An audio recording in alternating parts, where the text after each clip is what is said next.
our fourth session for the Brain Health Nutrition Ming series. And as you can see on the screen, we had May 18th, June 22nd, July 27th, and today, August 24th, we are going to talk about food or supplements. Our speaker tonight is Dr. Debra Bell, and then our next session will be September 28th. Tonight, after the brief presentation by Dr. Bell, we will have Chef Jared and Kelly Moreau helping us with the cooking session, which will be cooking our salmon. It's a fish-based dinner that we are going to share together. I think I should have introduced myself for those who are new here. I'm Dr. Iman Majd, the director of the Osher Center at University of Washington. And as part of this welcoming everybody, I would like to introduce my colleague, Dr. Bell. Dr. Bell is the co-director of education at UW Osher Center for Integrative Health at the University of Washington. She's one of the pioneers in the field of integrative medicine with 35 plus years experience in integrative medicine and family medicine. Dr. Bell sees patients from all ages in integrative medicine. She has two types of practices with us, either a consult in integrative medicine or integrative primary care at Northgate Clinic.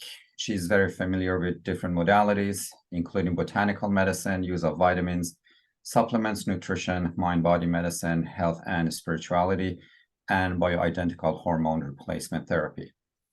Her area of focus, as I mentioned, is all ages, but she's an expert in women's health.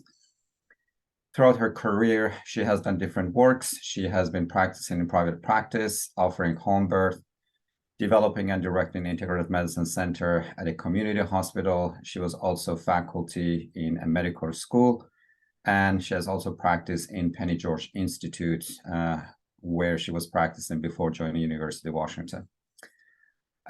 Dr. Bell is very passionate about teaching and educating others about integrative medicine. She has given many lectures, presentations, and workshops locally and nationally for the general public and for other healthcare providers and students. And she has been interviewed extensively. Health and nutrition and culinary medicine has been an important part of Dr. Bell's personal and professional life. She loves to cook and learn about food as medicine. Her enthusiasm has rubbed off on her family, who all have grown to be excellent cooks of healthy, delicious meals. And before handing it to Dr. Bell, I just wanted to make a quick pitch that at the University of Washington Osher Center, we do appreciate your support, being present in our presentations and participating. And also, we do appreciate your donations. If you go to our website, there is a link that will direct you on how you can support us. And if you have any questions, you can also reach out directly to myself. My first name and last name, IMANMAJD @uw.edu. IMANMAJD, Iman Majd @uw.edu. And my other colleagues tonight, as I mentioned, Chef Jared and Kelly Moreau will be also helping with the cooking part of this session. And with that, Dr. Bell, the floor is yours. Great. Thank you, Iman. All right, we're just going to jump right to it here. So I'm going to share my screen, I hope. And there we go. So hello, everyone. I'm really delighted to be here. I just love sharing information about these things with anybody who wants to listen. So I do want to say that today I will be talking about nutrition and then what we need to supplement with regards to nutrition. And there are lots of other ways of using supplements therapeutically and for prevention, and that is going to be beyond the scope of this lecture, but we hope that we will continue to develop at the Osher Center and perhaps also through these Ming lectures, more educational opportunities for all of you and others regarding more details about that. So here we go. So the first question is, what is a supplement? And that was actually defined in 1994 by the what was called the DHES, the Dietary Supplements Act. I'm just going to move everybody's picture here so that I can see. And as you can see, the definition was that these are not drugs, and in fact, they are not monitored by the FDA. So manufacturers do not have to provide any specific information to the FDA, and it's not until after there might be a problem that supplements would then be looked at by the FDA. So that is really important, that we need to learn what supplements are, what's safe for us, and how to use them. Next slide is not going for some reason. Okay, I don't know why my next slide isn't going. Go this way. Okay, so this is just a slide, and I thank Kelly for providing this for me, that just shows how much the US population spends on dietary supplements. So in 2014, it was about 29,000 plus dollars, and now we're up to almost 60. So with that, a lot of people use supplements. And again, you go into a natural food store and there's a wall of supplements, right? There's over 29,000 varieties. And what does the FDA say? Well, you should consult a healthcare professional, and that's those of us in integrative medicine. But we also want you to learn how you can at least begin to apply what supplements are. And again, we're talking about supplements to supplement nutrition today. And then, as I said, there are ways that we use supplements for treatment in conjunction with treatment by themselves or conjunction with pharmaceuticals. And some of this information is from the Council for Responsible Nutrition, which is sort of an outside group that cultivates a lot of information about this. So the other thing that's really important about supplements is that we share that information with our healthcare practitioner, even if they are not an expert. There's studies that show that when people are feeling belittled or shamed about using supplements, they withhold that information, and that has a potential negative impact. So we want to have our healthcare practitioners be asking you, and for you to feel comfortable. And if they don't know, that they send you to resources to help you to know whether or not it's the right thing for you to be choosing. So the first thing is the safety and quality of the actual supplement. And there are some guidelines that the FDA puts out, and that's what this GMP stands for, Good Manufacturing Practices. Again, this is not regulated, but companies are encouraged to use these guidelines. And if you see that stamp on the left there on your vitamin bottle, that means that the company has been following the guidelines. Now, there are a few other stamps that you might see, the USP or the NSF. These are places that they use a third party to look at the quality and safety of both, that it actually has what it says it's in there, and that it doesn't have contaminants. There are a couple of outside resources here that people can use as well. And I mentioned the CRN. All right, so what is a vitamin and why do we use them?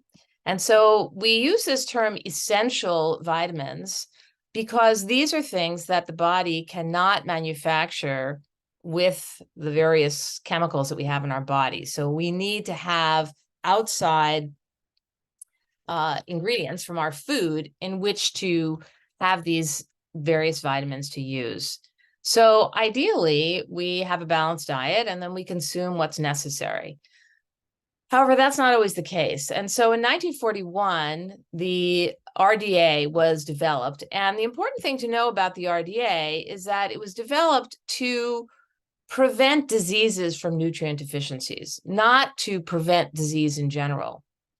And this can come up quite a bit when we look at some of these conflicting studies about are multivitamins worthwhile. So we're going to talk a little bit about what is a multivitamin and some of these studies that have had some conflicting evidence.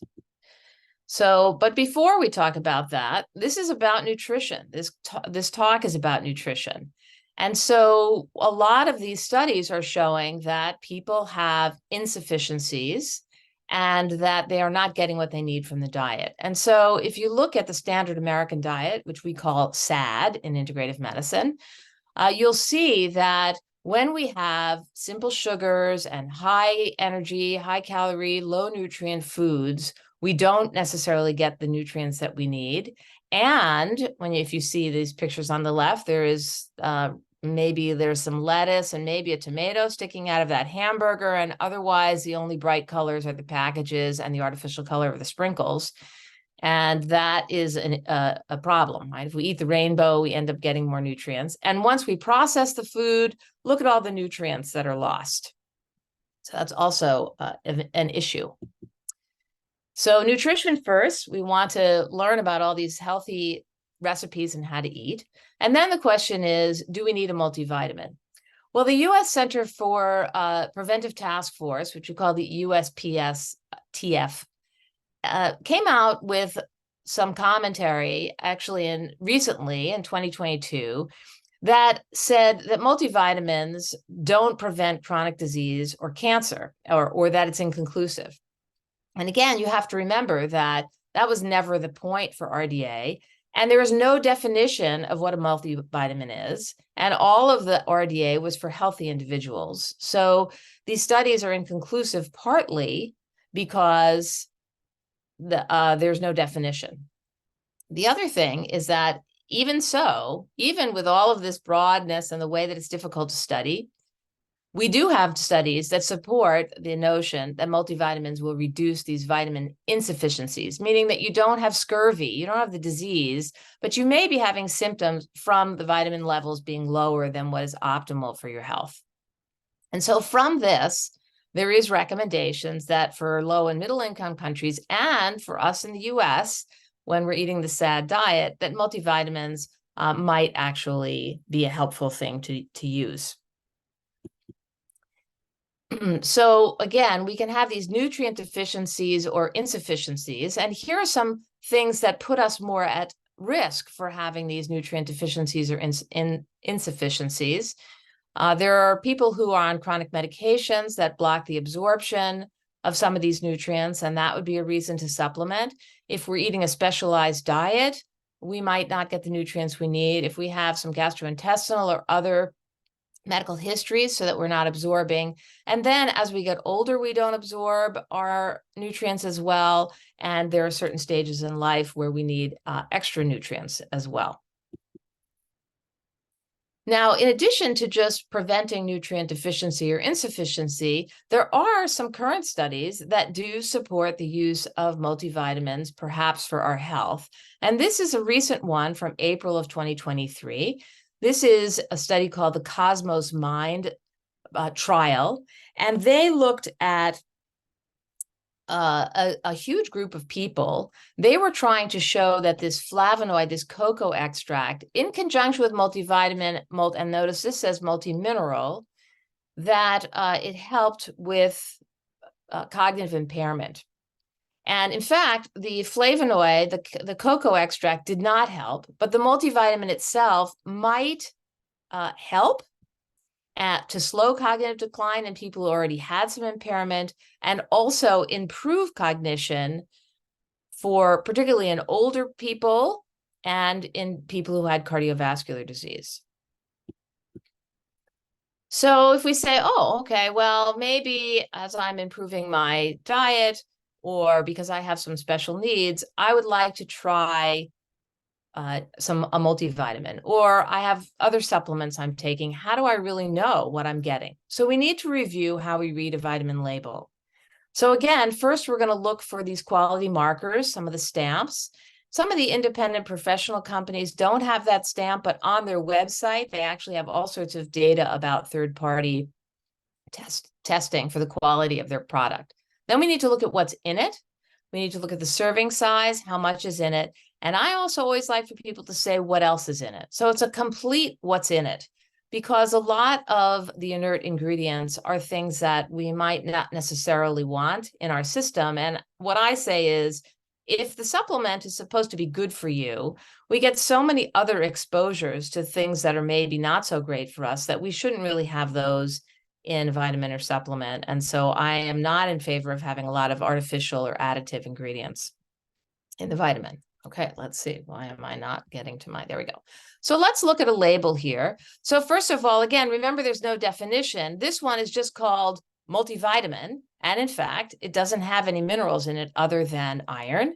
It does not have 100% of the RDA. There are some things that are over, but again, remember, the RDA is only to prevent us from getting the disease, not to provide support.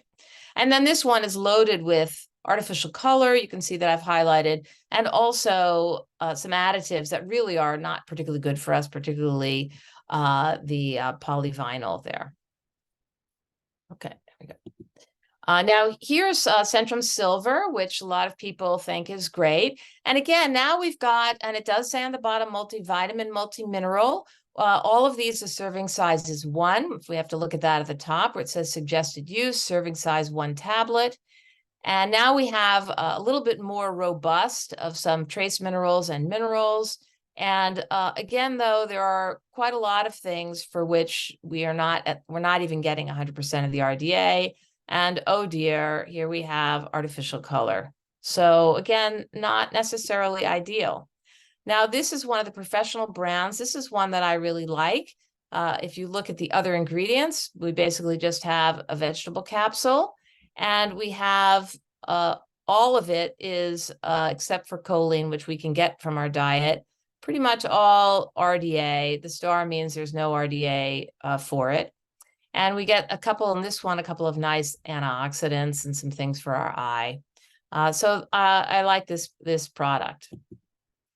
Here's another one, and this one is more specific for people who might have a genetic predisposition and they don't activate their vitamins. So this has some activated vitamins in it already. And again, just the vegetarian capsule. This is one of the things that I don't recommend.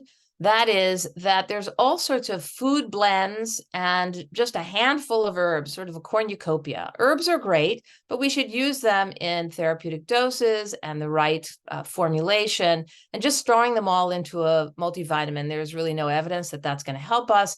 And for people who may have cross-reactivity with medications or sensitivities, food sensitivities, there's really no evidence that there's benefit for this. So I generally tell people to avoid it.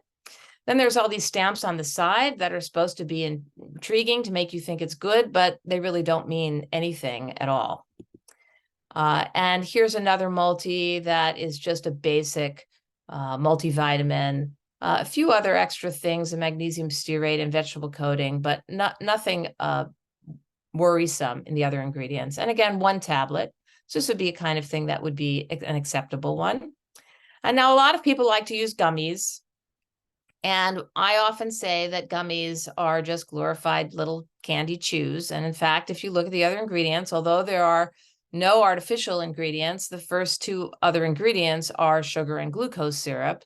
And this product, because we can't put minerals very easily into a gummy, and it's hard to get high doses, adequate doses in the gummy other than vitamin D, there really isn't anything particularly helpful in this except for vitamin D. So this is a vitamin D gummy that says it's a multivite. Okay, so in summary, if we're going to use a multivitamin, remember that there's no standard or regulatory definition. So it's up to us to look at the label and see what's in it.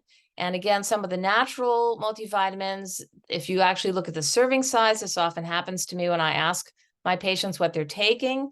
And then I ask them how many they're taking, and they say, oh, just 1, and the serving size is 6. And so they're just really not. And in my opinion, that's too many to have to take to supplement our diet. We want to check for the safety stamps there. We want to look to make sure there aren't any additives, fillers, or artificial colors, and then make sure that it's just the multivitamin and mineral and not a lot of extra ingredients. So I want to move on now to talk about, okay, well, what if I wanted to take something else? If I was going to take something other than a multivitamin, or maybe I don't want to take a multivitamin because I eat tons and tons of vegetables, what would I take? And I would say that the thing that we have a hard time getting in our diet are the omega-3 fatty acids, particularly those that are in fish oil.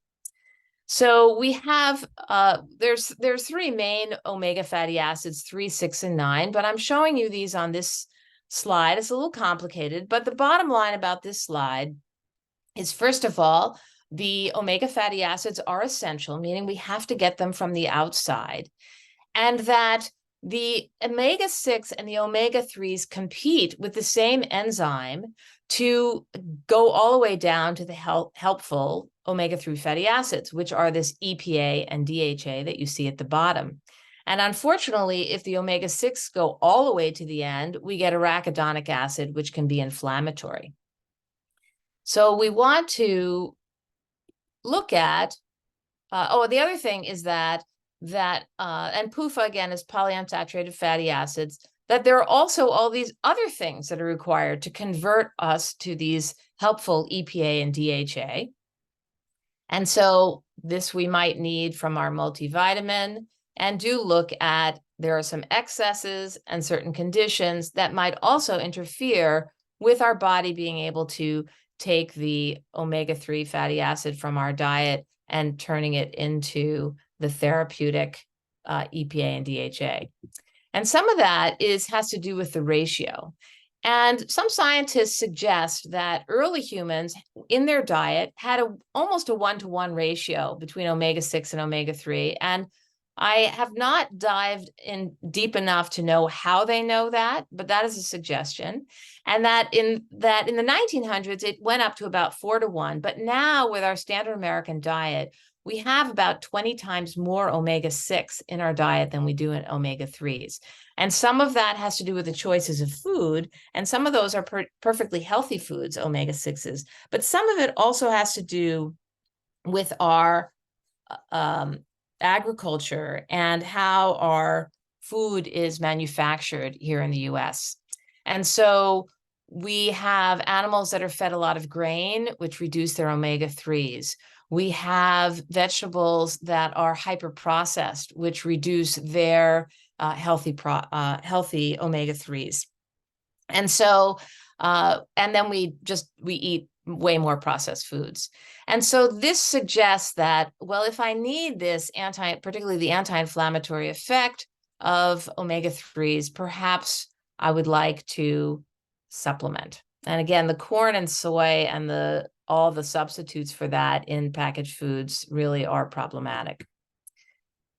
Also, in addition to, we primarily use fish oil for inflammation, which again, as we are thinking about what kinds of things have an effect on the brain, we do have quite a bit of data now suggesting that some early changes that happen in the brain with regards to our cognition and the process of inflammation and what happens with our neurotransmitters and all the things for brain health may be overactivated by inflammation. So by having more of an anti-inflammatory component to our diet and our supplements, this also might help. And again, there is clinical research showing that it may help in cognition in older adults, and it also just might help with cognitive function for all of us. There is also some data about fish oil for depression, particularly postpartum depression, and for attentiveness. So something that we might want to consider. And the reason why we use fish oil is that it has the highest content of these endpoints, is EPA, DHA, that sometimes, even if we have omega-3s in our diet, we can't get all the way down that pathway to produce that. And so, again, the problem with our research and why the research may be inconclusive is because the studies are very variable, and how much fish oil, et cetera. So the best data is about using 1,000 milligrams of EPA, which is quite a bit.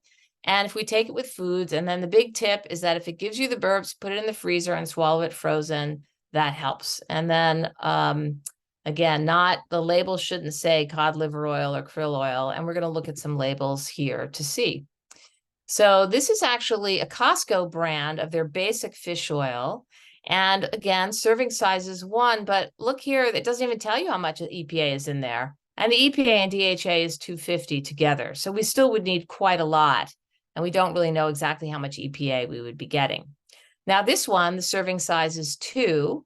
And if we scroll down here, it's like, oh, look at that, 650 of EPA. Well, I think I get quite a bit of omega-3s in my diet, so maybe I don't need the 1,000 milligrams. And that's why they put the serving size as 2. And I believe this is a Nordic Naturals brand. Here's one that's more potent. So 1 soft gel is 647 of EPA. So we could take 1 or 2.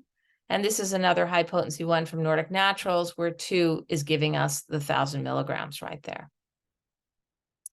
So that's fish oil. Safety-wise, it's pretty safe. You need to be cautious if you are on any kind of blood thinners. If you have surgery, the recommendation is to stop. There aren't a whole lot of adverse effects. Other than that, if we have bruising, use less. And the last supplement that I want to mention is the other one that's very difficult to get from our food.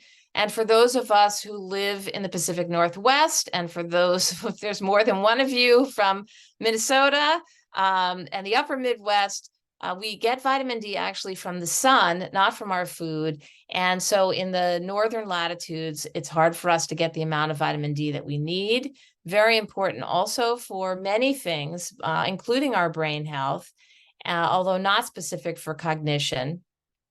We can get too much, but if you take 2,000, which is 50 micrograms per day, that's safe.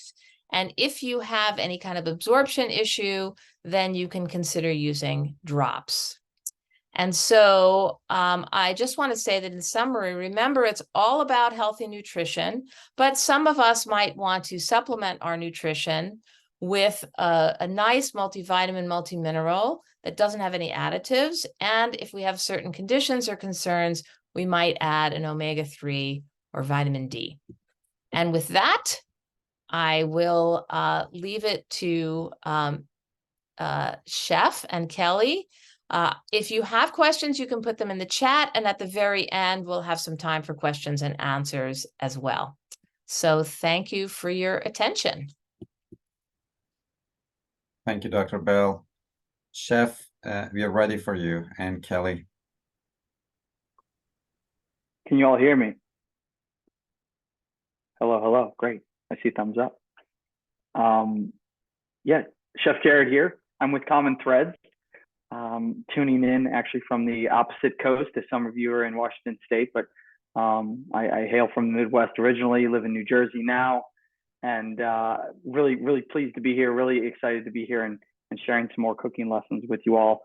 At Common Threads, we teach to all ages, all walks of life, and a lot of healthy nutrient and nutritious focused classes. So Dr. Bell, you talking about the labels, it's resonating because we do whole lessons on reading labels with kids and going on shopping trips and understanding what's on food packaging, and the whole idea of it. Do you understand what the ingredients are? What is the serving size? How does it contribute to your overall daily diet? So really happy to see all that. But that's from me. Before I get kicked off, maybe Kelly wants to introduce herself as well, because we're going to be a tag team duo going back and forth.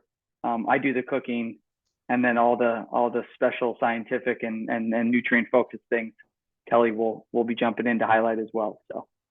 Great. Hi, everybody. I'm Kelly Morrow. I'm a registered dietitian with the Osher Center. I also have worked and taught at Bastyr University for about 20 years. My passion is food, helping people to translate nutrients into what you might eat. So I'm looking forward to helping out Chef Jared tonight to talk about some of the benefits of the foods we'll be cooking, or you'll be cooking. Right. Yeah, I think a fair amount of people are probably cooking along tonight. I have I'm gonna quickly screen share the recipes just to walk through it. I like to go through our roadmap at least briefly. First things first, though, before we even read through the recipes, aside from getting clean hands and clean boards, let's preheat our oven if you're cooking along with, and let's get some water going on the stove. I know there was a cook ahead option. So some of you may have already boiled potatoes. You may have already blanched green beans. You may already have hard boiled or soft boiled eggs. Kudos to you. You're ahead of the game. I'm going to be playing catch up with everybody else. So there's no shame if you didn't prep ahead. But a lot of what we're doing tonight is good for meal prep and good for prep ahead. So I heavily encourage that if you're going to boil 2 eggs for you and your partner or housemate that's eating this meal, maybe just boil 6 eggs, even though the price of eggs are absurd right now. Maybe you have a local farmer down the road that you can grab some from. So I have 2 pots going. I have this other camera that I have right now. It's focused on my cutting board, but I'll shift it over to the stove in a little bit. But I'm going to preheat my oven to 300 degrees Fahrenheit, convection if you have it. And then I've got potatoes in a pot of cold water that I'm going to turn on from cold. We can talk about that in a minute if you want to. And then the other one, I have just warmer water that I'm going to heat up, a little larger pot for both my beans and my eggs. So let's do that really quick.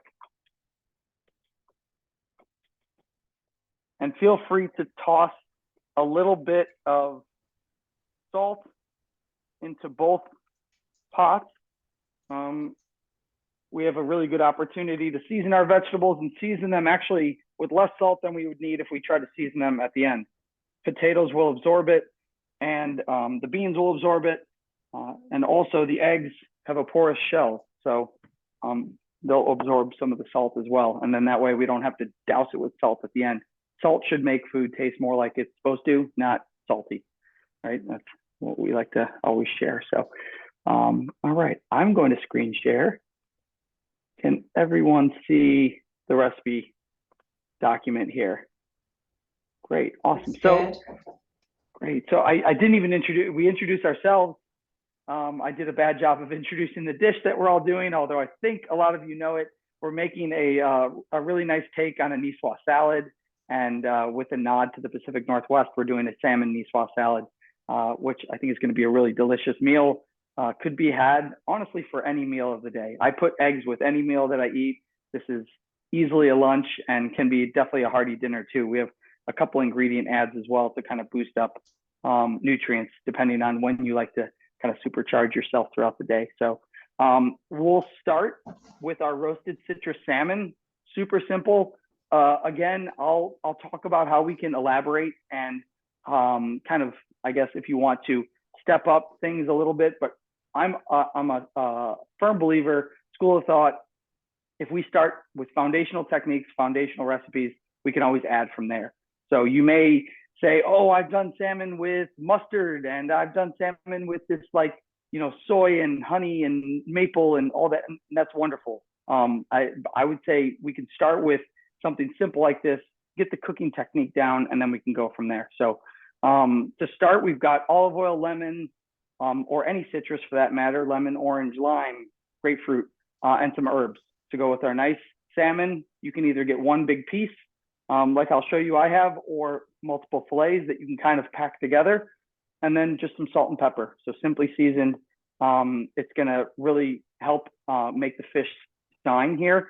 So I know Dr. Kelly, Dr. Morrow, Kelly, if you want to talk about the salmon and some of the ingredients. Right, so yeah, well, and especially the idea of wild caught versus farmed. I know that was something that we wanted to point out with, of course, with the idea of you know, there's different price points and different kinds of fish that we can incorporate. So. Yeah, for sure. So salmon's such a great local ingredient for those of you, I think most people are here in the Pacific Northwest. There's so many different options for salmon. Clearly you can buy it at any, you know, grocery store, you can buy it at farmers markets, you can buy it canned, you can buy it in those shelf-stable pouches. Those can be a really good option and often can be really affordable as well. You can even go down to Fisherman's Terminal, and sometimes they'll have little placards up. I don't know if anyone's ever done that, but that's another way you can actually just interact with fisher people to get your fish. So fish is an excellent source of omega-3s.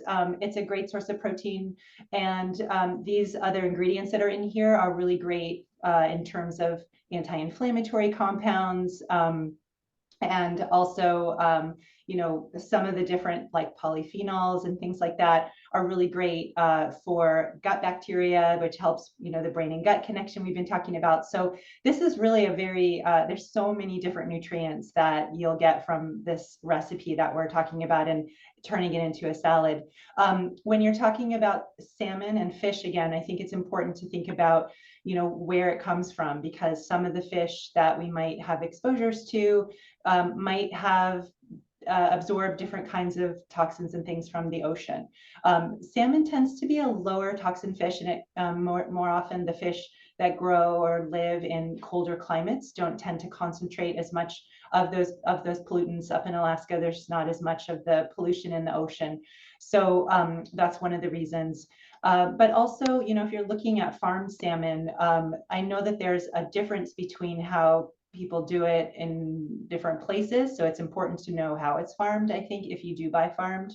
But many times with farmed salmon, they'll be in enclosures where they're fed food that's not part of their natural diet. And so if they're not being fed their natural diet, they might not have the color, or they might not have the amount of omega-3s and such. So it is, I think, a great idea to get wild salmon. It's seasonal, so it's not available all year round.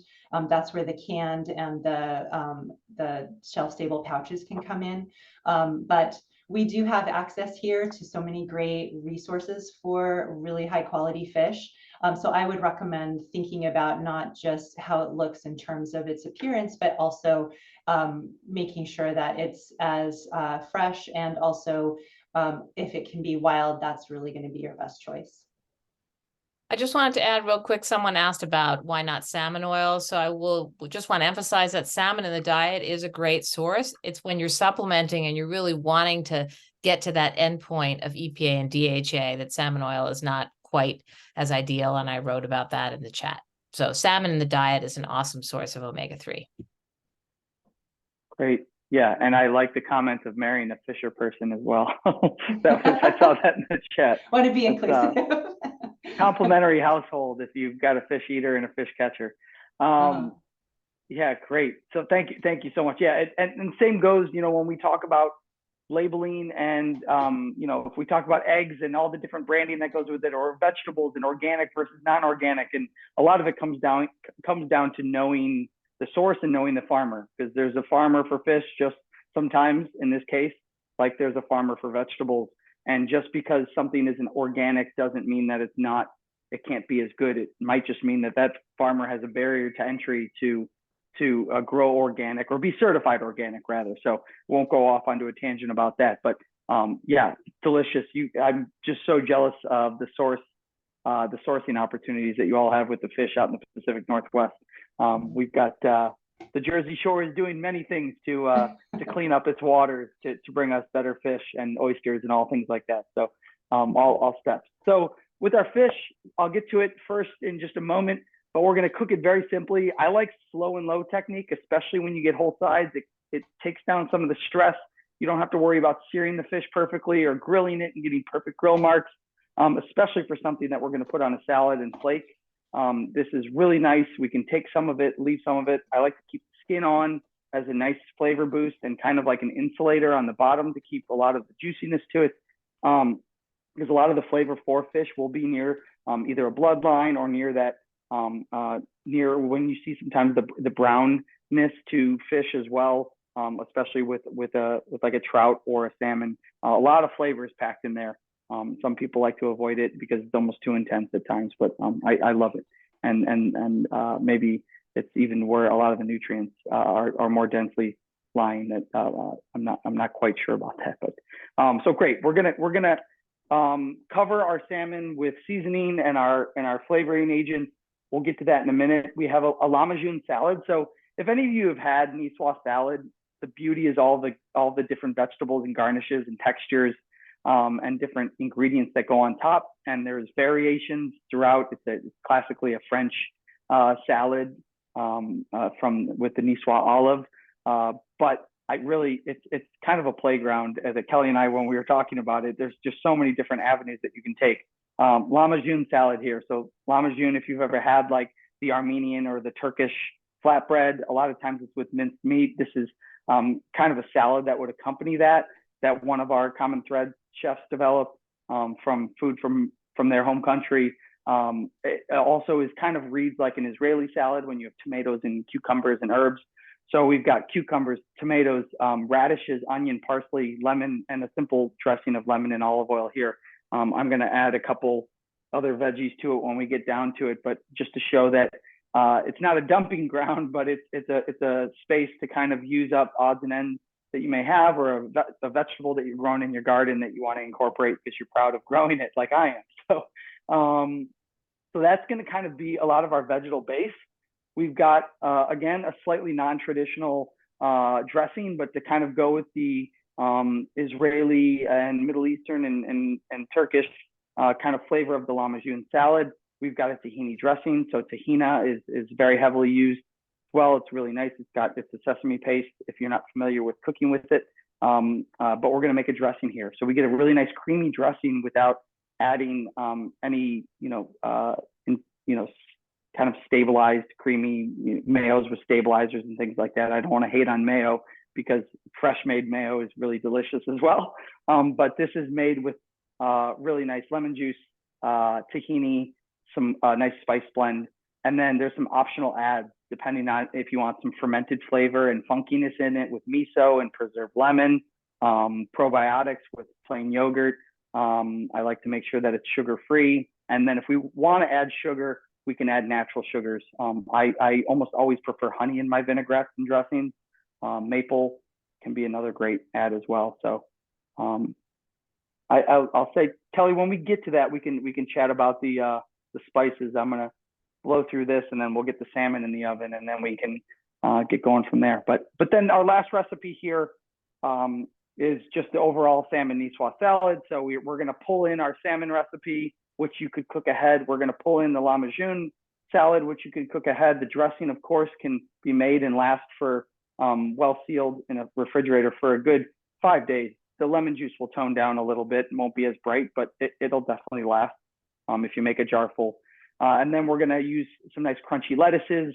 We've got our pot with our potatoes boiling. And then we've got eggs and beans that are always classic with the salad. You've got haricot vert and boiled eggs. And then for texture, some seeds or nuts. I have some pepitas and sunflower seeds tonight. Pistachios are a favorite of ours as well that we were talking about. And I know for omega-3s, walnuts are another thing. So avocado, fresh herbs. Again, it doesn't need to be a kitchen sink plate, but this is can be a really fun place to bring in ingredients that you may have or you want to use up or something that's unique to what you have in your kitchen. So we'll talk about the tech. I was just going to add, I think this is such a great salad to make for a summer evening, or if you're having friends over, or if you're entertaining, because it's really kind of a showstopper if you have all the vegetables and the fish. And I mean, it's, I think, a beautiful presentation, and it looked so beautiful in that picture. Yeah, absolutely. Yeah, I think it's again, talk about prep ahead. You can have all these components in your refrigerator. And what I like about this, like lahmacun salad or a salad like this, that is kind of this chunky chopped vegetable salad, you don't have to take one of everything or go and cut a radish, cut a cucumber. You can already have this all mixed and kind of coated and marinated, and you're ready to go. So I'm going to kick off with our salmon. So like I was saying, we have our nice fillet of salmon. If you're friendly with your fishmonger or the fish counter person, you can try to get the center cut. I have them leave the belly on because again, flavor, it's got some nice fattiness to it. And that, even though it's much thinner here on this end in comparison to this, if you can see there the thickness, how it like comes over my pan, it's going to hold up because it's got so much more fat in it. And there's even some fat on the high side as well. So this would be the side of the fish closest to the head. So I prefer that. Not to say that they should be wasting all the tails, but I would use the tails for other things. With this, I want some nice big juicy flakes. So I'm going to start by just doing some simple salt, just a little bit of salt on top, maybe going a little heavier on the thicker parts and a little less on the thinner parts. A little bit of fresh cracked pepper. Again, if you like some spice on here, you could put some chili flake, but we're starting on the simpler side. So I've got a little bit of olive oil and a ton of herbs here. So we talked about, we showed, I think it was parsley, dill, thyme, basil in the recipe. I also have some tops from my bunching scallions here that I just put in. You're not necessarily going to eat all of these herbs. I have some extra herbs reserved for both the salad and just a garnish, but these are going to permeate. So I like to keep them whole and chunky so that I can just kind of strip them away, knowing that if a little bit sticks to the fish, it's really okay. But it provides a nice rustic nature to it. And they kind of just coat and dress the top of the salmon such that all the flavors will kind of leach in. As the steam from the salmon comes up, it kind of dresses itself. Again, you had lemon and grapefruit is what I had on hand today. So I'm just going to you're going to see me interchange a serrated knife and a regular chef's knife. Things with thicker skins and a little more delicate, like tomatoes or peppers with waxy skin, I like to go ahead and use a serrated knife just because I can get a little better cut. So if you're cutting on your end, like we did in some of the past classes, we want to see a bear claw with your offhand. Your main hand, whether you're using a chef's knife or a serrated knife, we're going to pinch with 2 fingers and lightly wrap your other fingers around. And then we've got our knuckles there for a backstop. So, but for now, I can save the rest of this grapefruit. I could probably even juice it into my vinaigrette if I want, just for some more citrus flavor. But I've got all my slices of citrus here. I've got my herbs, a little bit of oil. I might go just a tiny bit of oil directly on the fish as well. But again, we've got some nice fat showing already.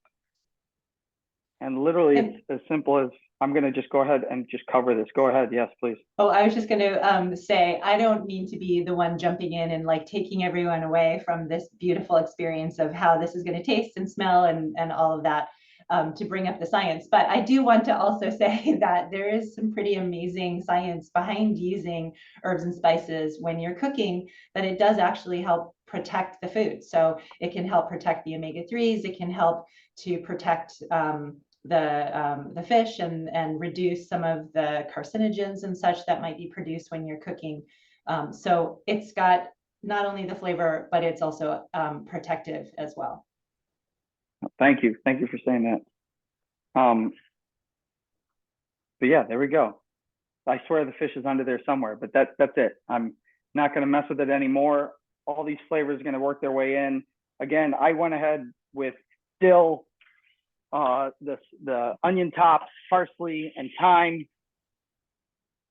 My potatoes are coming to a boil just as I went to my oven, and then my pot's coming to a boil on the stove. So I'm actually going to switch my camera so we can go ahead and move over to the stove here.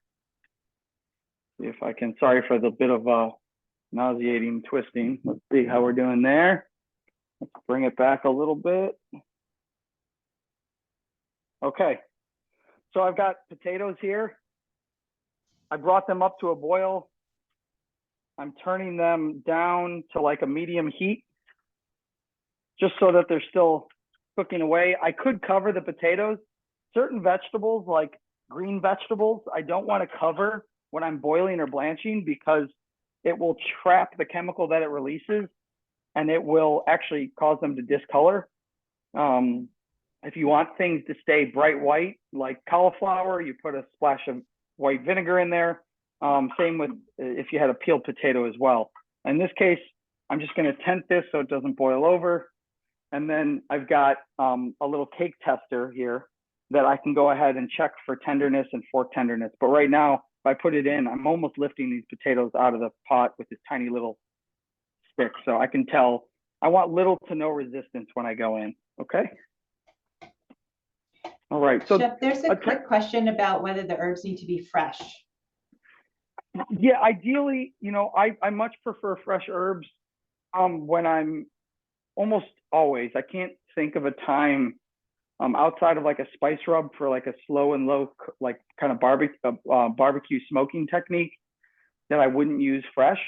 But let's be honest, you don't always have fresh herbs available. So dried herbs could work here too. I would just not be nearly as aggressive as I was with them. and try to find things that have a little, fuller leaf to them. Dried dill could be good here too, but again, just a lot less. A little goes a long way with dried dill and things like dried thyme. A little rosemary could work here too, but yeah, I would focus more so on the citrus than the spices or the herbs themselves. And I also recommend, if people are going to use dried herbs, if they have any kind of co-op or place where they can get them in bulk, they're probably going to taste a little better and be a little bit more fresh, and they're much less expensive, so to buy a whole jar of dried dill, if you don't use it, might be very expensive for someone who's on a budget, but it'll probably cost you 30 cents if you buy it in bulk from a natural food store. So for people who can't afford or don't have access to fresh herbs, if you can get them in bulk at a natural food store, that at least saves some flavor. Yeah, agreed. Or alternatively, if you have, let's say you have a little garden, or somebody who grows fresh herbs, you can freeze them too, just whole with the stalk on, in little bundles, and then pull them out. And they're obviously going to be a little discolored by the time you use them, but you're still going to get some flavor. So like I always freeze thyme and parsley stems for my stock, and that's something I always keep on hand for the flavor to permeate my stocks. Okay, so for those of you that didn't do green beans or eggs yet, we're going to do a little, just a quick blanching and shocking technique here with the beans.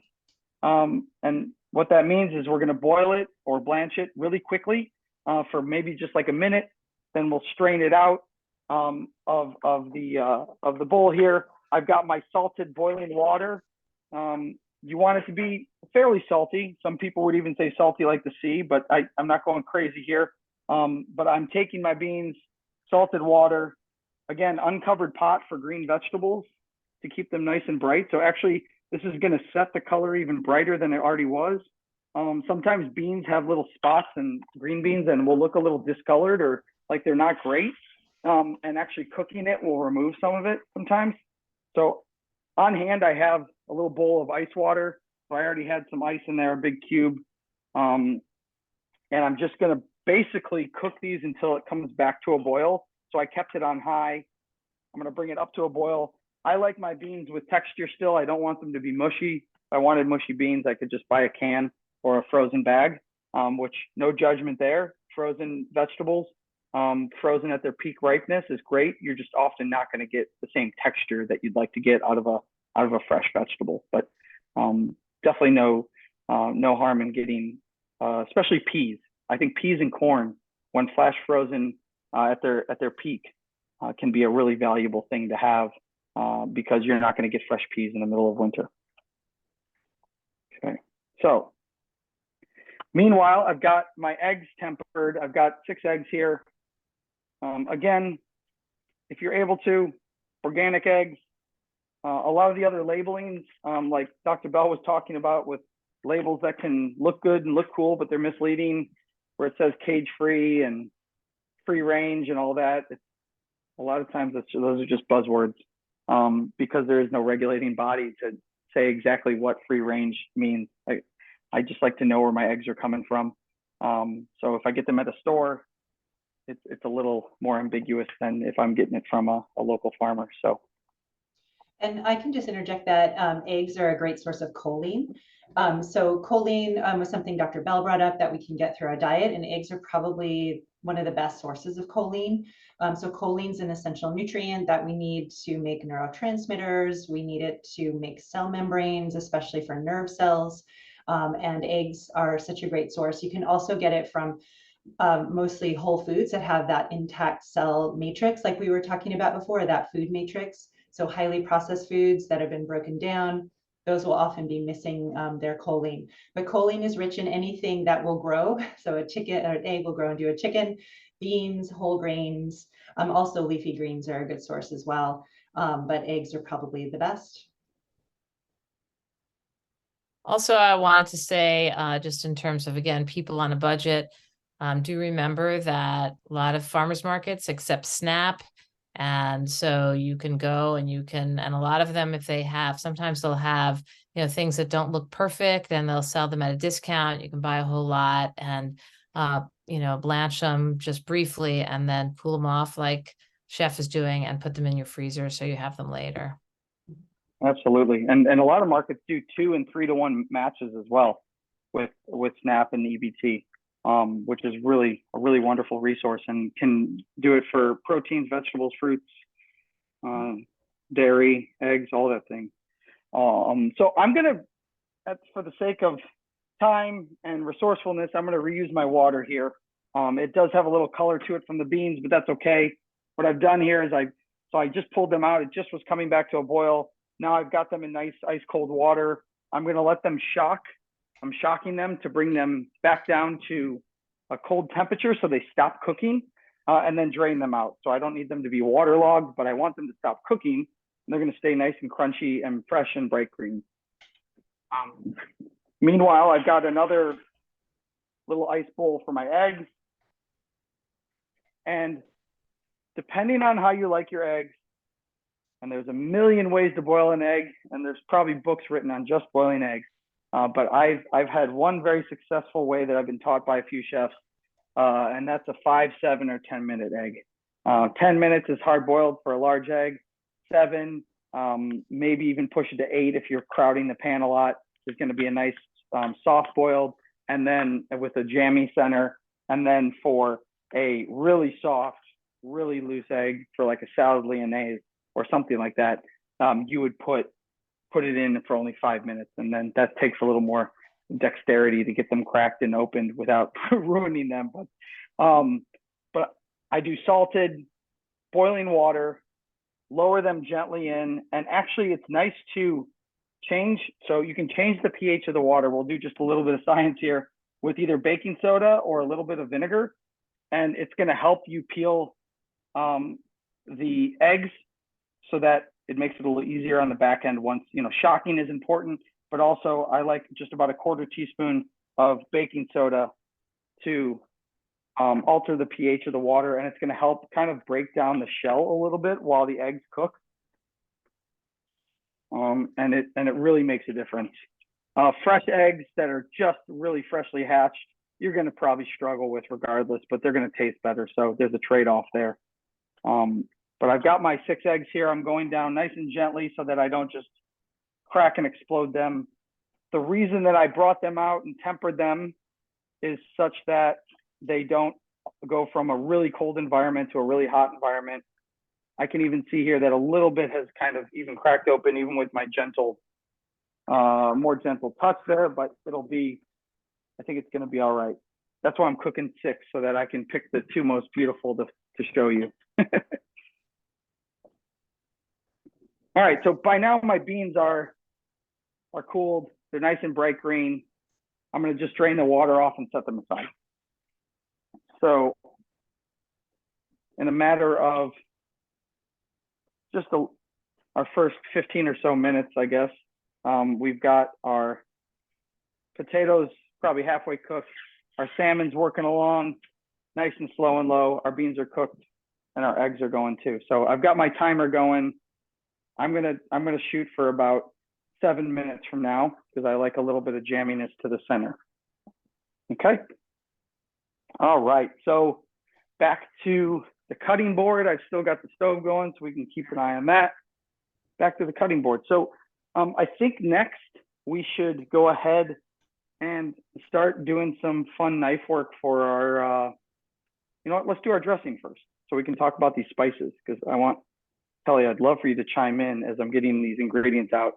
As a recap, we had cumin, coriander, garlic powder, smoked paprika, and then I added some turmeric in there as well. So if you want to chime in on that, I would love that as I get my ingredients together. Yeah, sure. So, thinking about the brain and how the different foods that we're going to be eating and preparing are helping the brain, these herbs and spices have different polyphenols and other phytochemicals and such that help with reducing inflammation. Many of them also nurture the microbiome. They can even have antimicrobial properties that might help balance out the microbiome in terms of maybe any pathogens that might be in our food. Some of them are helpful for preserving food as well. And of course, they have incredible flavor. We don't want to ignore that part of it. But those herbs and spices are so powerful for not only, as I mentioned before, protecting our food, protecting our brain, and systemically our whole body, and also supporting gut health. So the more the better, whether they're fresh or dried, any way that you can get more of them into your diet, you're going to see some benefits. Awesome. Thank you for that. So with that being said, I've got a pretty hefty amount. This recipe calls for a pretty hefty amount, so we're going to get some nice inclusion here. However, you can get to a point where too much is too much, because especially with, again, same thing with dried spices, the fresher you have these, I think sometimes our recipes have a lot of dried spices because our spices are on the duller side. So making sure to buy just a little bit at a time, or finding a good spice source, just like Dr. Bell was saying, with going to like a natural food store where you can buy in bulk. Or maybe you, best bet is honestly to get whole seeds of these things and whole pieces of dried things here, and then grind them, toast them and grind them, if I'm being really particular, to per use. But not everybody has time. I don't always have time for that myself. So here we are with our spices here. I think this is a nice amount when we're talking like a half teaspoon. If you're wanting to air back a little, I would go 1/4 teaspoon for some of them. But I think we'll have some nice spices to stand up. We're just going to be drizzling a little bit of this on the salad as well. So I've got what I'm doing. We can whisk it if we'd like, but I'm just going to go ahead and shake it in a jar, because that's one of my more time-saving tricks that I really like. That you can even get a bigger jar too if you'd like. And then if a vinaigrette separates, that's okay too. In the case of this, we're talking about it's got emulsifiers already in it with the tahini and the yogurt or something, or honey if you're going to add that. So right now, so far, I've got a 1/2 cup of water. I'm sorry, a 1/4 cup of water, and this is going to help dilute and make this a little smoother and not too thick of a dressing. And we don't need to add any other intense flavor to it. There's plenty of fatty elements going in here with the fat from the tahini and or yogurt if you're adding that. So we don't necessarily need to add a bunch of oil here. We do have a 1/4 cup of lemon juice. I like to say that you're going to get a good 2 tablespoons of lemon juice per lemon, depending on the size. I always, if possible, and it's clean and nice to use, I like to take the zest. So I'm going to go ahead and zest some lemon into here. And sometimes in that case, I don't always need to add, if I don't hit that exact 1/4 cup, I've got a ton of lemon flavor, and actually all the essential oils that are going to exist inside there. And I can get away with that. The zest is even higher in those phytonutrients, those beneficial phytonutrients. So it's really great. It's also, as you mentioned, such a great flavor enhancer. I was also going to say that the honey is a really nice prebiotic. So prebiotics help nurture the bacteria in our gut. So that knowing that there's such a strong relationship between a healthy gut and a healthy brain, it's another food that you can add into your diet that supports your gut. Also, honey can have some pollen in it from the environment. So if you get local honey, there's some evidence that it might help your immune system adapt to the pollen in the air if you have allergies. Totally. I've definitely been told that by many a beekeeper, including my wife, we have 3 hives here. So we have, which is why I think I like to put honey in all my vinaigrettes, because it's the never-ending resource. Is that your honey? Yeah, this is, I believe this is, yes, it should be. Awesome. It'd probably be blasphemy if there was other honey coming into the house. Mm-hmm. All right, so I was just a little shy of the 1/4 cup of the lemon juice, so I used my already cut grapefruit, again, being kind of like, a little adaptable here and malleable with the recipe, knowing that it's citrus juice at the end of the day. So we've got, I'm gonna do just a little eyeball tablespoon of honey. Okay. And then from here, I want to at least get this shaken and mixed first. I love how you're showing how you can eyeball a lot of this. I know some people might not feel comfortable with that, but it's such a great way to cook. And I think it's a really free way to cook. And this whole recipe has so much flexibility in it. It's there's a lot of leeway. It's hard to mess it up. Yeah, I think it's always get to know your own palate and your own taste buds. Everybody will cook and eat differently. Salt, air light to start, and then you can always go up. You can't take away unless it's like a soup and you throw a potato in there. But in the case of this, it's like, for me, more citrus, more minced garlic, and I'm always happy. So, or a lot of times ginger too is another one. I almost always double. Mm-hmm. I've got this really thick, it's actually labna that I made some and made and strained. I made some yogurt and then strained it to turn it into some labna that actually had preserved lemon in it. So it was perfect timing for this class to happen. So thank you all for appeasing my need here. But I've gone ahead, I shook up our spices, our citrus, and our water to kind of dissolve all that in the honey. And now I've put in the tahini and the yogurt, or in this case, labna, which is very much like a Greek yogurt.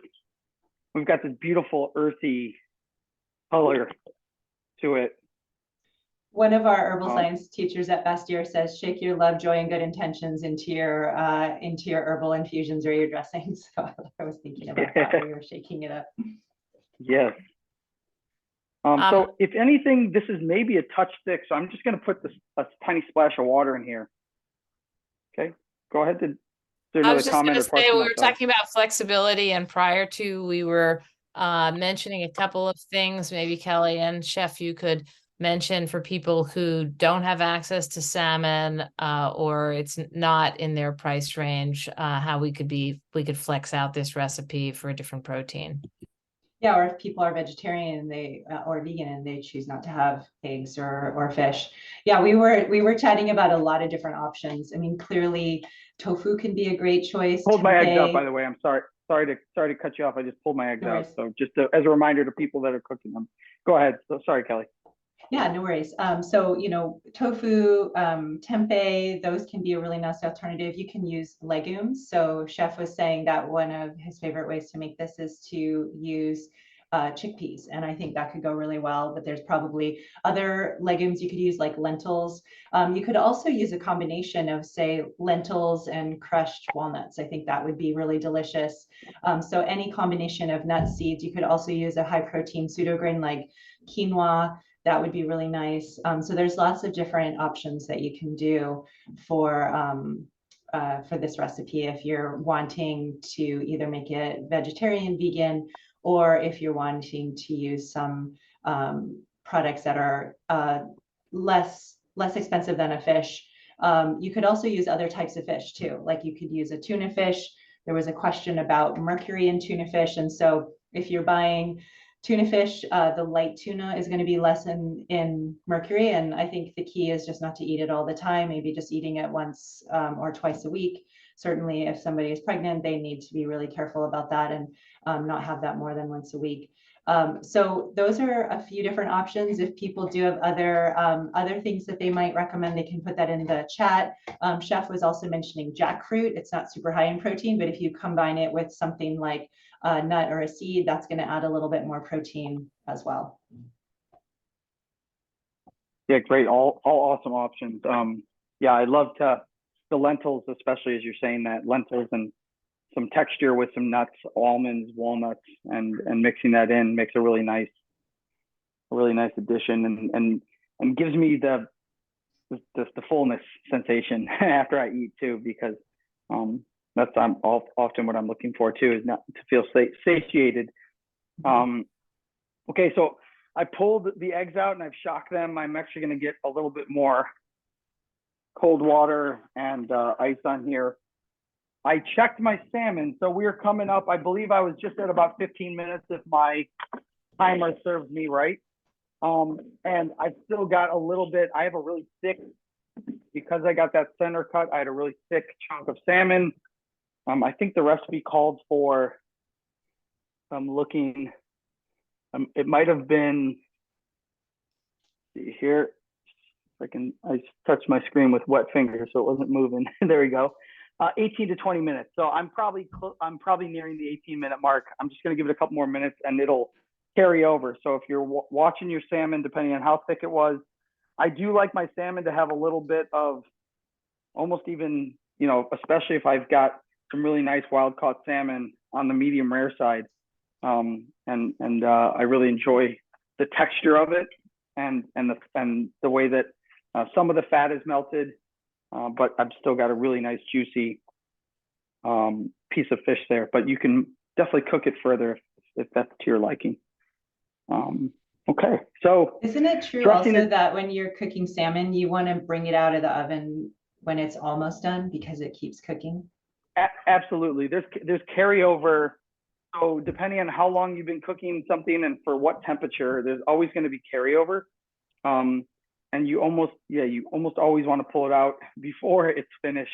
The same thing, like if I'm roasting a whole chicken, 165 is the safe temperature, but you pull a chicken out that's been roasting for an hour, that's been roasting at 400 degrees, and you pull it out from between 155 and 160 at the thickest part closest to the bone, it's going to carry over to 165, as long as you don't just completely split it open and cut it open if you let it rest. So yeah, I'm going to give my salmon like 2 more minutes and you'll see what's going on there. But our dressing here, I've got a nice little kind of ramekin with a pour spout.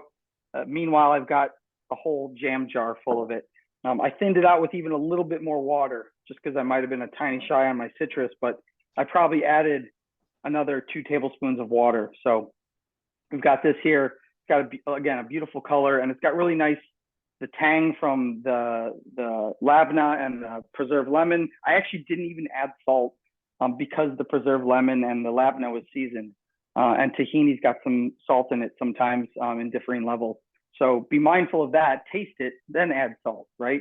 And remember that we've got salt on all these components, so we don't want to wipe our palate out and just have everything overly seasoned. But we've got our eggs here, letting them cool. I think I saw somebody in the note about poking the bottom end. So if we say the more pointy end of the egg is up, the bottom belly is where often an egg pocket develops. So that's where I like to start. It's the same mentality there of somebody that does the little poke. And I can go in there and start to peel from the bottom and peel away. I see somebody asking about pros and cons of cooking salmon from frozen. So you're gonna have, with this slow and low technique, if you go straight from frozen for this short a time, you're probably still gonna have a pretty hard chill on the inside of the fish, and you probably won't be bringing it to what I think would be a nice enough temperature to be, you know, you can cook undercooked, fully cooked salmon, or you can eat undercooked salmon safely in a lot of scenarios. But from frozen, depending on where it's coming from, I would err to cook it a little bit more. So I would thaw it first. And if you need a trick to thaw salmon quicker, I know we were talking about salmon coming packed, vacuum packed, or in some kind of bag or pouch. Put that pouch in a bowl that's deeper than it. Weigh it down with a little something, and then trickle cold water. And actually, the energy you create, you don't want to do warm water because that's an unsafe thawing technique. Cold water trickling is going to actually create an energy transfer and thaw that fish, or if you don't want to use the defrost setting on a microwave or something. But that's how I would do. I would trickle the pouches of salmon when I have them and thaw them, and they'll thaw really pretty quickly. So, or just cook it a little longer. But it's more forgiving when you are doing this slow and low. You just are going to have to cook it for much longer.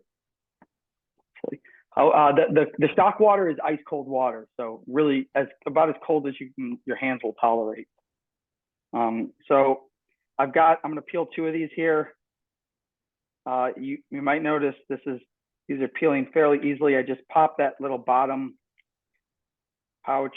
Take your time. You can even run a little trickle of water over this sometimes if you're having trouble. But what I like to feel here is that I've got like a little bit of give to it, which indicates to me that I've got kind of like a nice little jammy center. And this probably went about 30 seconds longer than I maybe would have wanted, but they're still going to be nice and bright yellow. Yeah, there we go. Maybe not as jammy as they could have been, but they're nice and bright yellow. No, because we shocked it, there's no orange or brown ring, a deep orange or brown ring around the outside, but these are going to be really nice for our salad. Okay. I'm just going to set these aside. We've got some beans that we shocked and blanched and shocked. And then our potatoes are probably getting pretty close too. We're going to check our salmon. Let's keep an eye on all the hot stuff. While you're doing that, somebody mentioned or asked a question about how would I define a healthy gut? And so I would say a healthy gut, if I were going to do sort of top of mind answer, would be a gut that maybe you don't think about that much. So it might be one that where you're not noticing an excessive amount of bloating or gas. I mean, there's a certain amount that everybody has, but if it feels like it's excessive, that can be problematic. It's also one where you can go to the bathroom and eliminate and feel like it's complete and that it's not problematic. Usually once a day, could be every other day, but typically at least once a day would be ideal for most people. So that's a great question. And it's a little hard to know exactly what's going on in there, but a lot of times if you're not thinking about it very much and it seems to be operating pretty well without issues, that's probably a good indicator. I'd ask the doctors if they have anything else to comment on. Sure, I can chime in from the perspective of Chinese medicine. In Chinese medicine, say if your stool is formed in form of like a small S and it sinks and it doesn't fall apart, then it indicates that you have digested and absorbed nutrients. If it falls apart very easily, then it means that there are a lot of undigested food. If it floats and you feel kind of like greasy when you bite, well, not the most pleasant conversation when you're cooking, but it means there's a lot of fat, unabsorbed fat in it. So yes, I like the way that Kelly said it, that it doesn't need a lot of attention. It is automatically, it does its work. So that was kind of like relying on your bowel movement. That's how we kind of to some degree measured a healthy gut in Chinese medicine. The only thing I would add is that I've had people say, you know, that for the first time, they didn't notice anything other than that they were satisfied after they ate, you know, so that you don't have a bad taste in your mouth, your belly's not bloated, you're not belching a lot. So it's the same thing. If everything's fine, then that's a good sign. So I think in addition to elimination, just how do you feel after you eat? And Chef, Awesome. and can you comment also on pros and cons of cooking the salmon from the frozen state? And there was also another question: how cold is the shock water? Oh, I think we answered both of those. Yeah, Yep. we touched on that a little bit. we If there's answered any, Sorry, yeah, if I there's was any gone more for a minute. information Okay, needed, thank we you. can go back. No worries. To jump right back into our hot food, we've got our potatoes. So again, I was looking for fork tender, and if I have my cake tester here or the end of a thin knife, it should be going in with little to no resistance. I shouldn't be able to like feel the potato start to lift up. I could probably press it a little bit and almost feel where I could I just pressed it there and it broke open. So if I want to keep these in nice pieces, they're going to be a little starchy right now, and you might want to let them steam off. They'll stick to your knife. But for the sake of the dish here, I want a little bit to cool off. So I'm just going to cut a couple of these into little bite-sized pieces. I like to keep the skin on, even though it might not look as beautiful to some. I think their skin is wonderful, and it gives so much flavor to the potato. Especially when these are, my friend grew these, so they're new potatoes, and they have a lot of nice sweetness to them. And then so much of the nutrient content. Kelly, you can chime in on more specifics, but I've always been told that the nutrient content lies within the peels of a lot of vegetables that we can eat. Yeah, we get, polyphenols and such from the skins, especially if they're purple or if they're red or, the different colors. One of the things I was thinking about as you were preparing those is that some people find that maybe their blood sugar is unstable when they eat potatoes. And so if you cook them and cool them, they create something called resistant starch, which actually is a little bit harder for our body to break down, which actually gives us a slower glucose response after we eat them, which is actually great for our brain to keep that even level of blood sugar. And also that forms a prebiotic, which helps to nourish our gut microbiome. So potatoes, in research, people find that eating potatoes can be really filling and satisfying. They've got vitamin C, they've got iron, they've got fiber. So they are a really sustaining and wonderful food, especially when you buy the smaller ones, like the purple ones and the red ones and the little fingerlings. Those are more like, I call those ancestral potatoes, versus some of the like bigger russet potatoes, which are much more starchy. So these smaller potatoes are more waxy and they help to balance your blood sugar a little bit more. Awesome. Thank you. Thank you very much. All right. I know it seems like we have a lot of stuff still on this board, but we're bringing it home. Vegetable knife work. By no means are we rushing anybody here. I don't want to rush anybody, so take your time, but I'm going to start to go through some of the knife work for our salad. Yet again, I want to take some zest off of my lemon. I'm going to make this quick little, very simple olive oil and lemon dressing for our Lamajun salad. I'm going to get a little sieve to just squeeze my lemons over so I can catch my seeds. So I'm just going to do this all right into the bowl here. These lemons are on the smaller side, so I'm doing, I believe it calls for 3 tablespoons, which is just shy of a 1/4 cup. And in this case,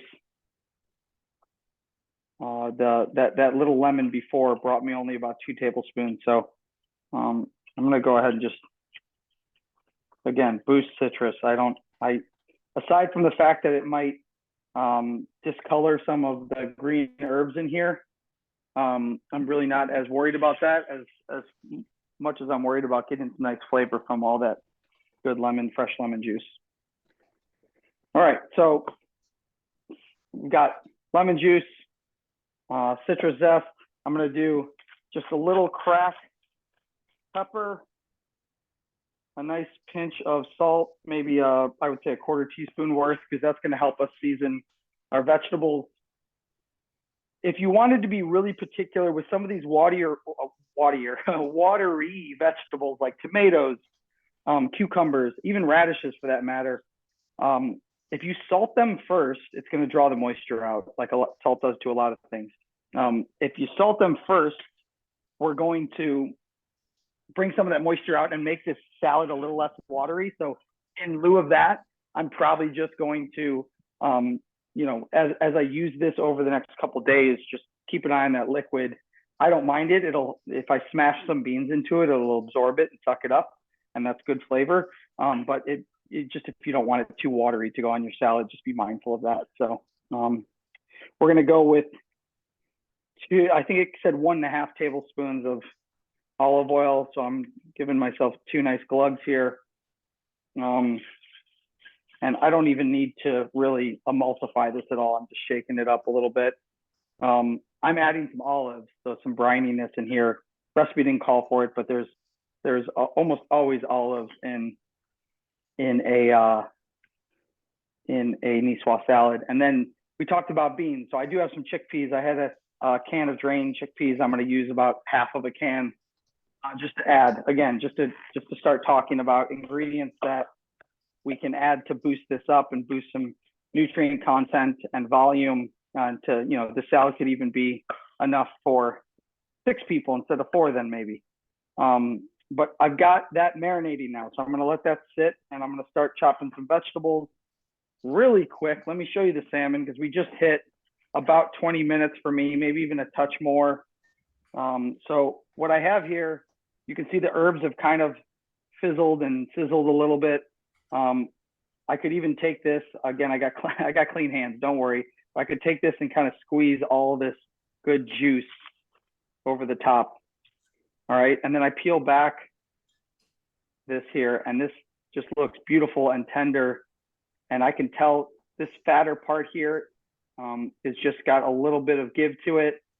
My fat here is melted out. It's nice and warm. I'm just gonna let this sit. And actually, I'm gonna let this all go back on top and keep absorbing these flavors. You notice here sometimes from the protein, from the albumin cooking, you get this little bit of white. I don't know if you can see that with the reflection. You get this little bit of white protein coming out. You'll see that with poultry and with fish.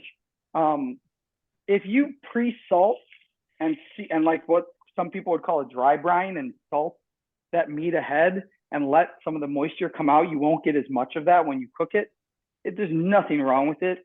Maybe sometimes people think it looks a little unappetizing, but there's absolutely nothing wrong with it. So I'm okay with it if you're okay with it. All right, so our salmon's resting. So is our plate of beans, eggs, potatoes, dressing. I'm gonna set that off to the side. Oven's off. Okay, we've got our chickpeas and olives, which are both optional adds with our dressing here. And I'm gonna start to build our salad. One more thing, fennel. I know we've talked about fennel, also great for gut and anti-inflammation, right, Kelly? Yeah, fennel is another prebiotic. So it's really nice. It's also something called a carminative. So it has some compounds in it that can help reduce gas and bloating, which could be a really nice addition if you're having legumes and all of the fiber-rich components of this salad. There we go. Great. So as I mentioned, I have a couple peppers. These are like semi-hot peppers that I want just a little bit of spice here. I'm just gonna slice these nice and thin. And I'm using my serrated again here because the waxiness, unless you have the craziest, sharpest knife, a serrated can really be your friend here. Okay. So again, these weren't necessarily, I'm just knocking out some of the things that weren't necessarily in your prep pack. But this alone, as we're building the Lamajun salad, I've got some marinated bean salad there that also would be great standing on its own. Okay, so let's get into, we got cucumbers, radishes, tomatoes, and I've got these little baby red onions. Okay, so our cucumber, we're gonna check the seed content. Some people will scoop the seeds out, but what I've done is just cut into quarters here, and then you can carefully, not towards you, but once I get halfway, I put my hand on the other end, and I can just cut some of these seeds out of the middle. Okay. So I'm just sliding through, getting some of the watery seeds, and sometimes cucumbers can be a little bitter. In this case, if you leave this in, you can get the burpless cucumbers that don't affect, that literally make you burp less. And you can get seedless cucumbers too if you don't want to have to bother with this. I've never heard of a burpless cucumber. Which one is that? It's just that called, I don't know if it's who, somebody's probably trademarked it, but it's a burpless cucumber. Huh. I wonder if that falls into the law of unintended consequences. Like, what have they done to it? Right. Yes, I don't. My friend brought me some from their garden the other day, and I was like, great. I appreciate you looking out for my well-being. Although I'm gonna hope that it's yeah, it's a good thing. Maybe the burpful ones are better. Yeah. All right. I'm growing English cucumbers right now, and my plant's been limping along, but now there's like 5 of them, so I'm a little worried that it's going to break. Yeah.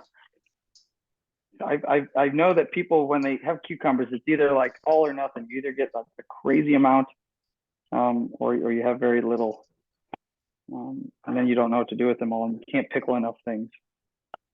Okay, so I've got some tomatoes now here. These are garden tomatoes, so they're not by any means perfect, but this is a perfect salad to put them into because I can kind of cut around all of the wayward textures and different pieces here. So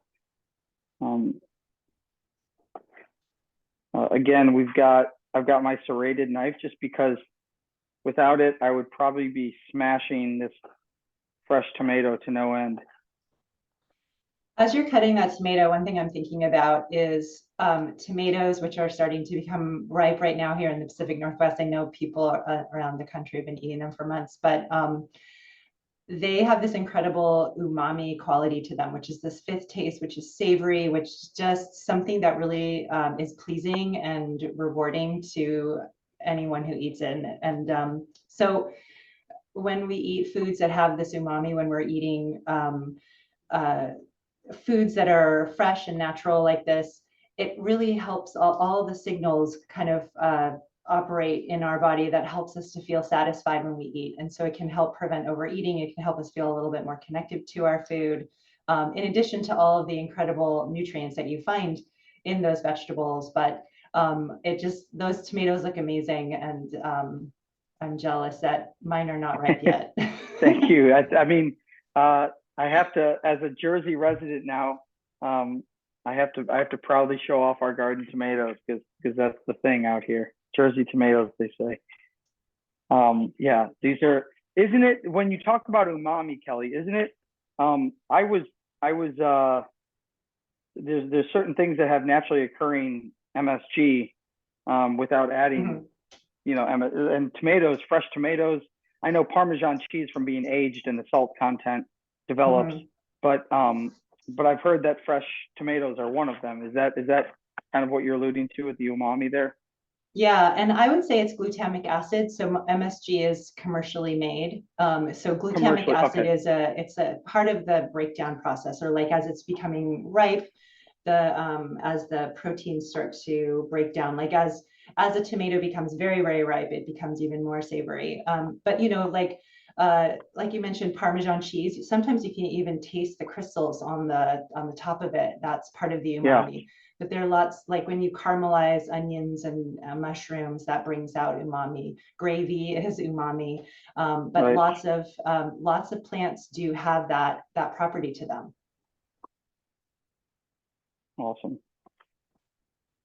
Some of you may have some larger, or even, you know, a shallot or a larger red onion. I have these little baby knob onions, or they're called bunching onions. They're kind of like scallions.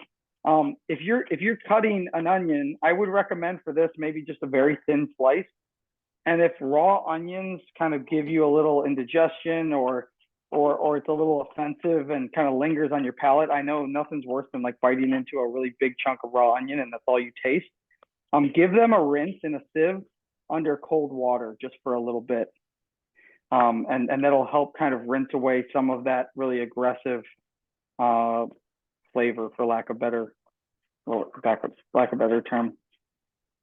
Those sulfur compounds are pretty amazing, though. They help to regenerate glutathione, which is one of the most powerful antioxidants in our body, and onions are a powerful prebiotic as well. So they have lots of beneficial properties. But you're right, having a giant hunk of raw almond or a raw onion can be challenging. Yeah, but I'm hearing don't rinse all of it off.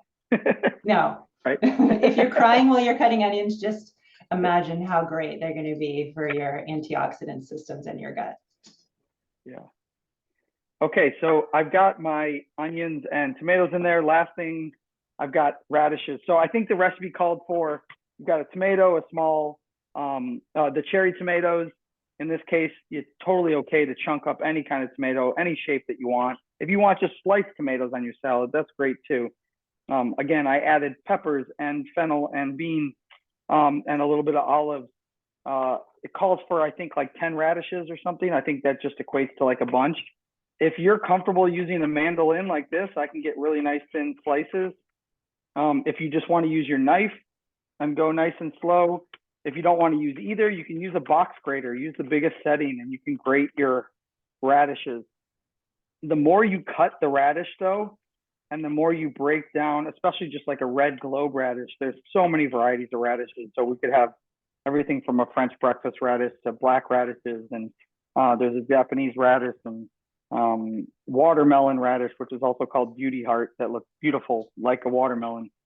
All of them have amazing textures and taste and pepperiness. But the more you cut them, the more they'll bleed.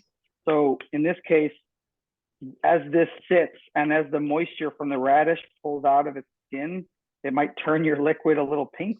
So again, another thing that you could do is just rinse these after you, especially if you grated them on a box grater, you could take them and just run them under some water until they run kind of clear, you know. And if you're using a mandolin, don't always do as I do. Do as I say. Maybe you have a guard or a glove, a cut glove. Those are nice to use. Okay, so I might hit this with just a tiny bit more salt, just because I've got, as I'm looking at so much veg in here now.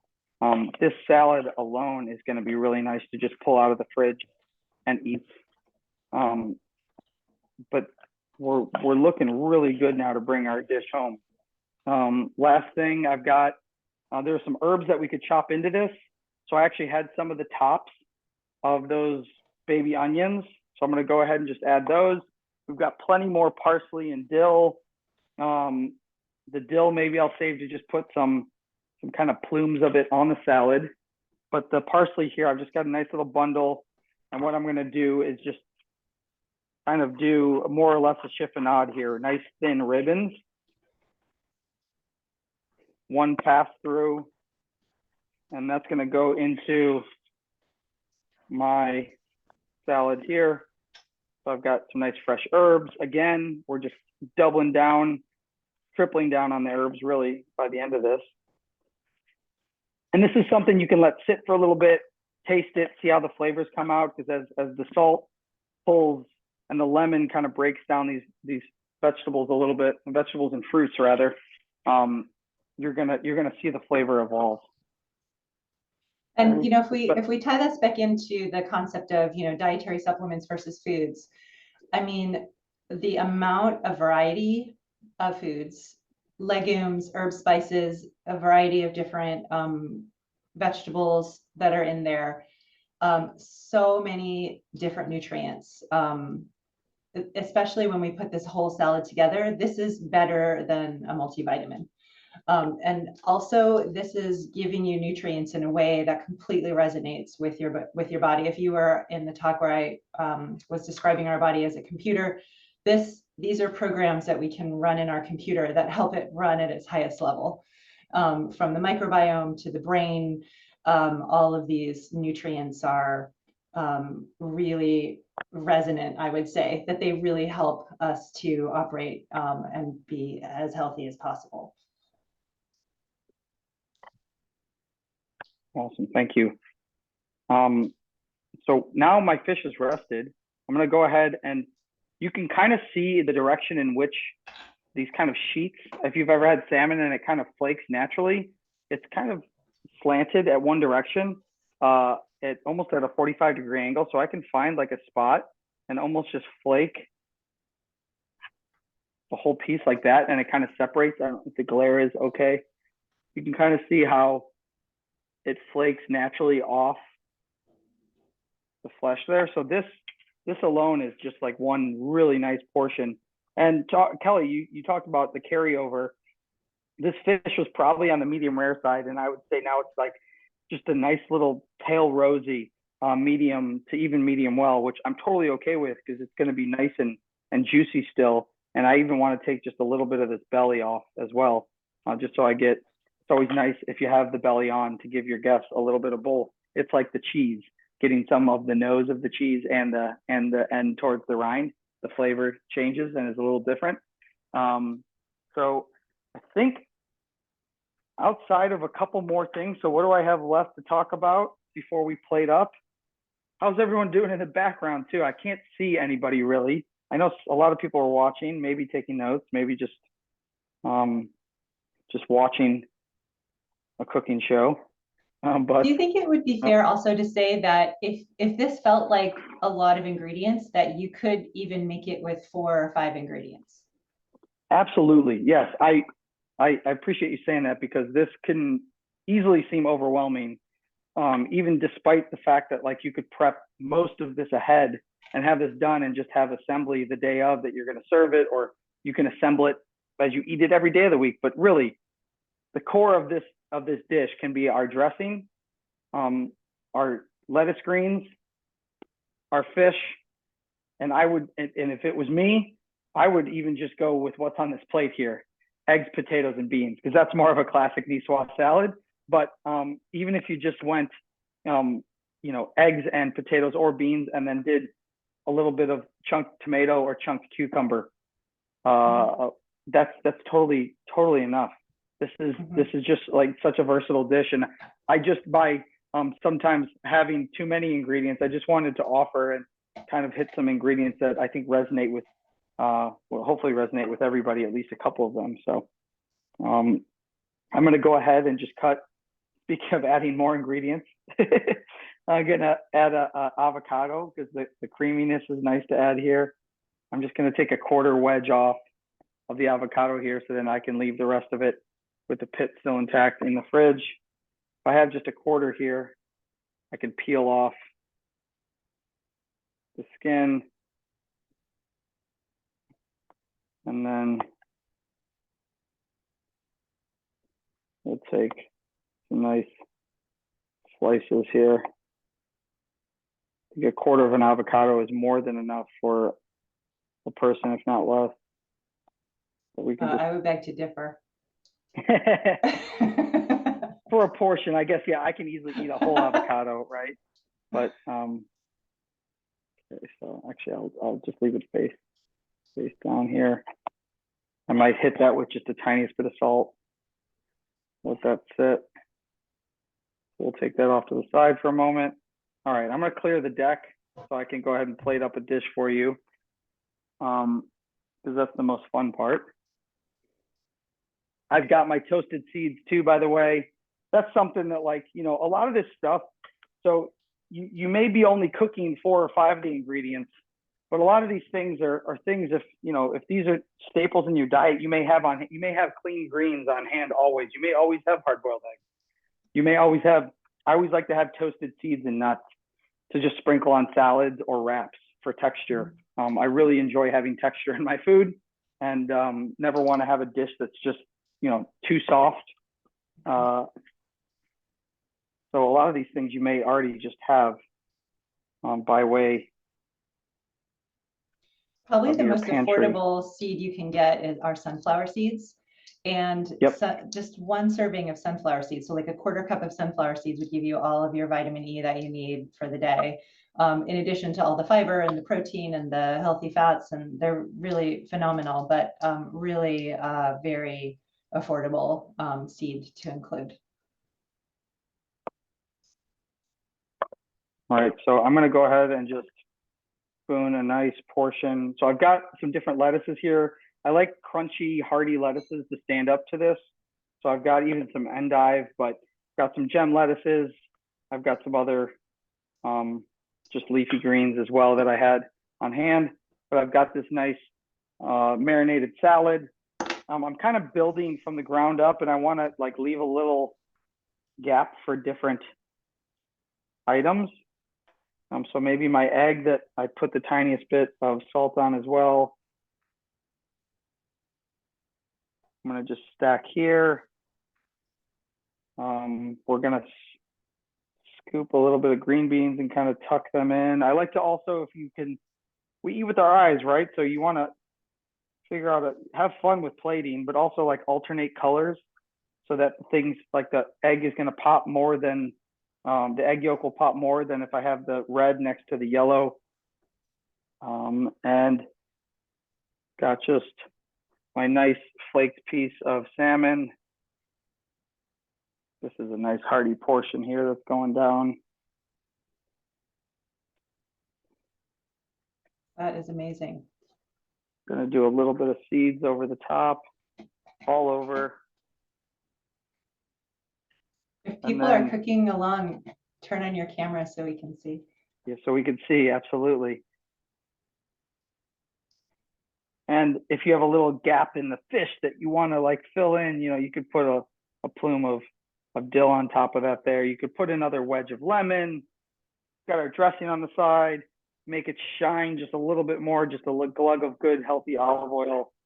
And then I've got a little bit of avocado to go down as well.